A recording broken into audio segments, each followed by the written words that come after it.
Next हम लोग देखेंगे अनदर इम्पॉर्टेंट वीडियो जिसमें हम लोग देख रहे हैं जीआईटी। हम लोग देख रहे हैं आपके एआई एपीजीटी या कोई भी आयुष कॉम्पिटिटिव एग्जाम के लिए functional obstruction of oesophagus. Functional obstruction of oesophagus, इससे पहले वाले वीडियो में देखा था mechanical obstruction of oesophagus. And हम नेक्स्ट देखेंगे फंक्शनल ऑब्स्ट्रक्शन ऑफ ईसोफेगस क्या होते हैं, यहाँ से कौन कौन से क्वेश्चन आपके एग्जाम में आ सकते हैं।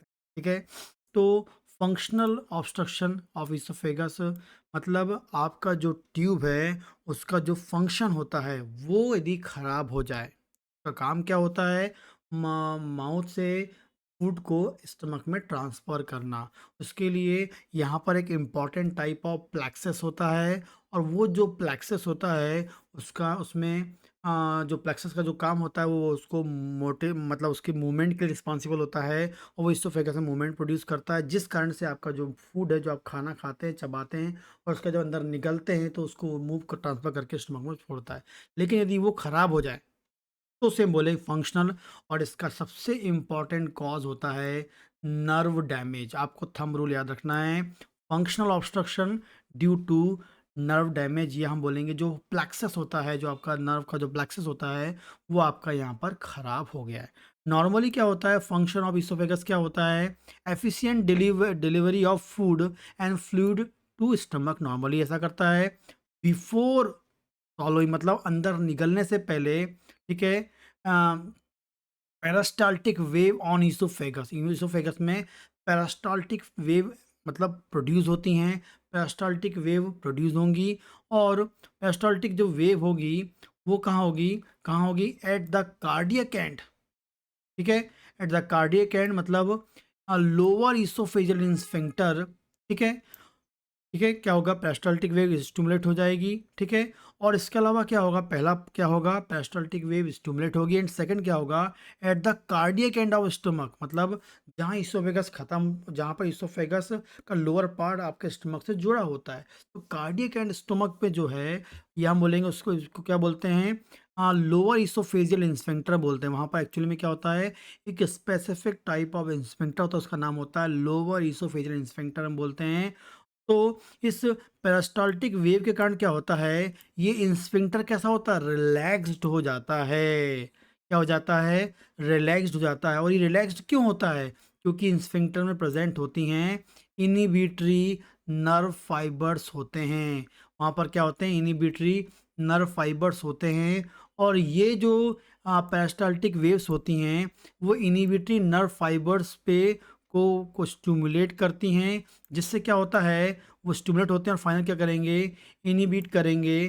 ठीक है, या हम बोलेंगे कॉन्ट्रैक्शन ऑफ क्या करेंगे, इंस्पेक्टर करवाते हैं। ठीक है, इनिबिटरी नर्व फाइबर स्टिमुलेट होगा, जिस कारण से वो इनिबिट करेगा कॉन्ट्रैक्शन, इनिबिट रोकेगा। जनरली क्या होता है, जो इंस्पेक्टर क्या होता है वो कॉन्ट्रैक्ट कंडीशन में होता है। ठीक है, लेकिन जब पेरिस्टाल्टिक वेव आती है तो वो उस इनिबिटरी नर्व फाइबर्स को स्टिमुलेट करती है, और वो स्टिमुलेट करके क्या करती है, वो कॉन्ट्रैक्शन को रोकती है। और जैसे ही कॉन्ट्रैक्शन रुक जाएगा तो इंस्फिंक्टर कैसा हो जाएगा, रिलैक्स हो जाएगा। इंस्फिंक्टर रिलैक्स हो जाएगा तो वहाँ का डायमीटर बढ़ जाएगा, और वहाँ का डायमीटर बढ़ जाएगा तो जो आपका फूड है वो क्या हो जाएगा, इजीली ट्रांसफ़र हो जाएगा माउथ टू स्टमक। तो आपके नॉर्मली कैसा हो रहा है ये आपको पता, नॉर्मल फंक्शन आपको पता होना चाहिए। नॉर्मली क्या होता है, जैसे हम खाना खाते हैं, हमने चबाया और उसके बाद जो खाना मुंह में होता है, और जैसे ही आप उसको निगलने वाले होते हैं उससे पहले ही आपकी इसोफेगस में पेरिस्टाल्टिक वेव स्टार्ट होती है। वो जो पेरिस्टाल्टिक वेव स्टार्ट होती है वो इसलिए होती है कि फूड को आगे मूव करना है। सेकंड मोस्ट इम्पॉर्टेंटली क्या करती है, वो वेव आगे की ओर जाती है, और बिल्कुल एंड ऑफ जो ईसोफेगस होता है, जहाँ पर स्टोमक से वो जुड़ा होता है, वहाँ पर लोअर ईसोफेजियल स्फिंक्टर पाया जाता है, और वो हमेशा कॉन्ट्रैक्ट कंडीशन में होता है। ठीक है, जिससे आपका जो ईसोफेगल ट्यूब वो बंद रहता है। लेकिन लेकिन जैसे वो वेव वहाँ पहुँचेगी तो वो उस स्फिंक्टर के जो कॉन्ट्रैक्शन है उसको रोक देती है। जिस जैसे कॉन्ट्रैक्शन रुकेगा, ईसोफेगस का जो वो स्फिंक्टर है वो रिलैक्स हो जाएगा, डायमीटर बढ़ जाएगा। लेकिन उसको स्फिंक्टर के कॉन्ट्रैक्शन को रोकने के लिए वो वहाँ पर एक स्पेसिफिक टाइप ऑफ क्या होते हैं, नर्व होती हैं, इनिबिटरी नर्व फाइबर्स पाए जाते हैं। वो इनिबिटरी नर्व फाइबर जो होते हैं, इस पेरिस्टाल्टिक मूवमेंट के कारण वो नर्व फाइबर एक्टिवेट होते हैं और वो इनिबिट करते हैं, रोकते हैं किसको, आपके जो लोअर इसोफिजियल कॉन्ट्रैक्शन को रोकते हैं। जैसे ही वो कॉन्ट्रैक्शन को रोकेंगे तो वो रिलैक्स हो जाएगा, डायमीटर बढ़ जाएगा और जो आपने खाना खाया है वो क्या हो जाएगा, आपके माउथ से आपके स्टमक में आ जाएगा।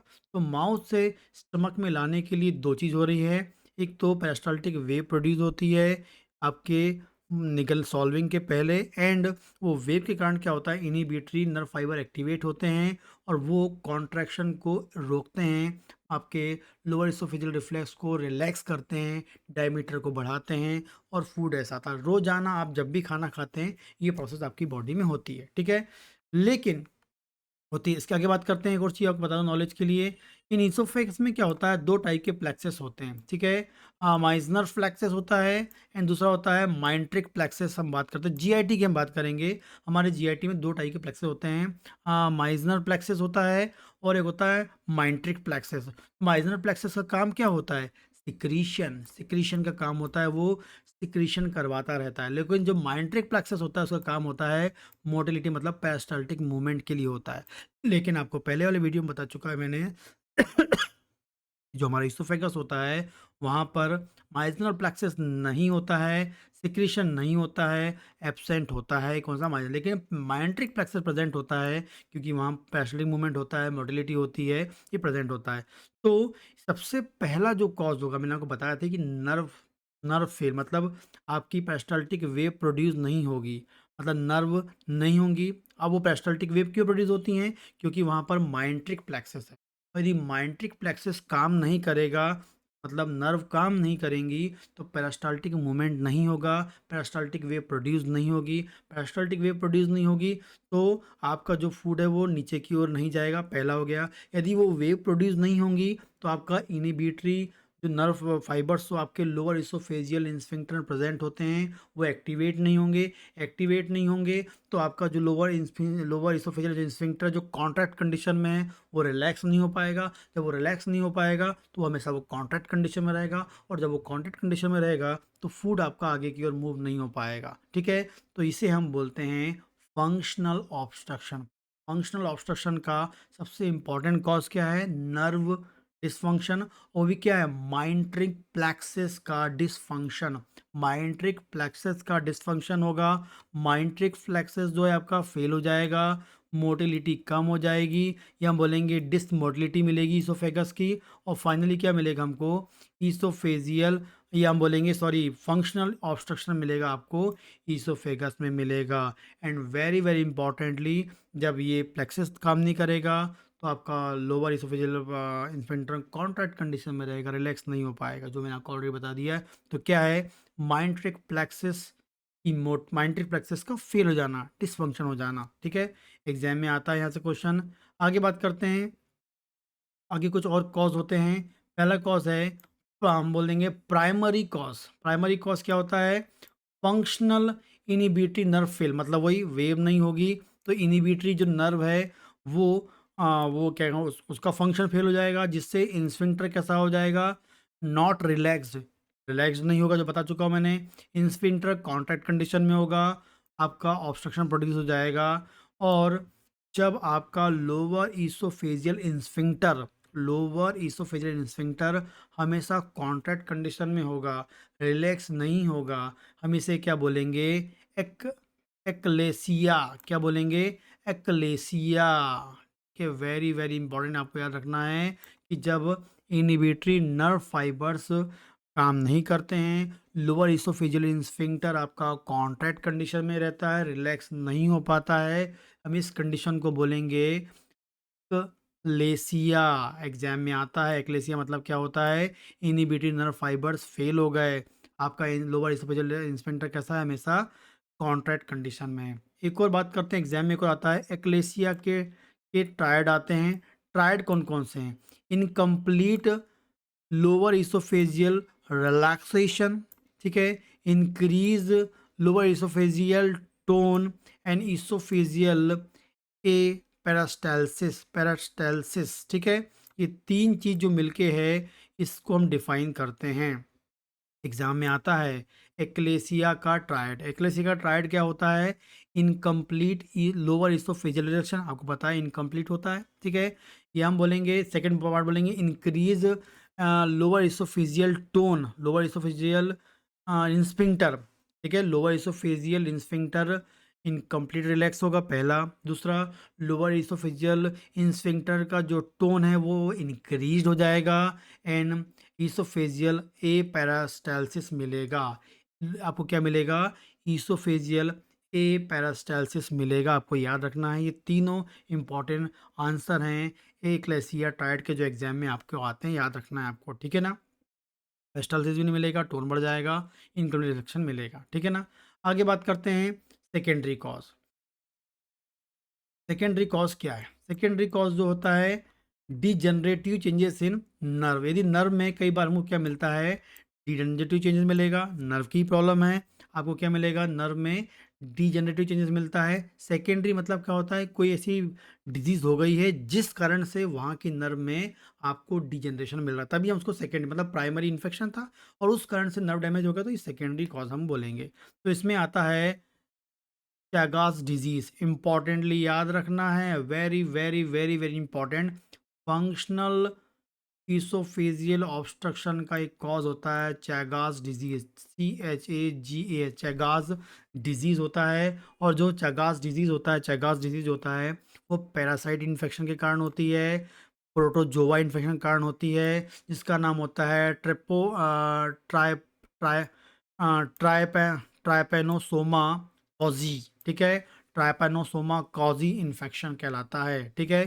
फिर से याद रखना है, जो सेकेंडरी कॉज जो है वो कौन सा है? डिजनरेटिव चेंजेस आपको नर्व मिलेंगे या माइंट्रिक प्लेक्सस में आपको डिजनरेटिव चेंजेस मिलेंगे। क्यों मिलेंगे? चैगास डिजीज कारण मिलेंगे। चैगास डिजीज कैसे होती है? पैरासाइट के इन्फेक्शन से होती है। कौन सा पैरासाइट?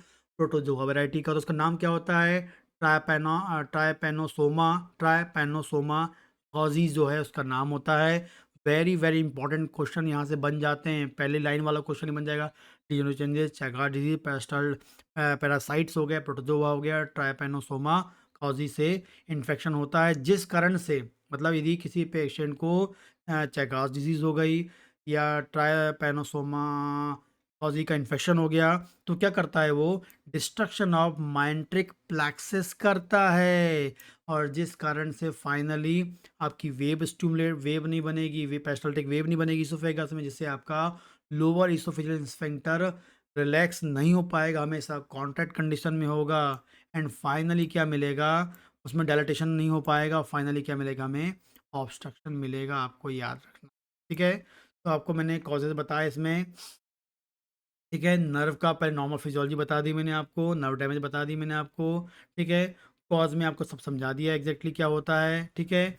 आपका माइंट्रिक प्लेक्सस फेल हो जाएगा, माइंट्रिक प्लेक्सस फेल होने के पीछे क्या हो रहा है? प्राइमरी कॉज हो सकता है, ठीक है। और प्राइमरी कॉज में क्या मिल रहा है? आपका जो इनहिबिटरी जो नर्व होती हैं वो फेल हो जाए, ठीक है। एंड सेकेंड जो कॉज बताया, चैगास डिजीज, जो रिस्पॉन्सिबल होता है ऑफ डिस्ट्रक्टिव या डिस्ट्रक्शन ऑफ माइंट्रिक प्लेक्सस के लिए होता है, ठीक है।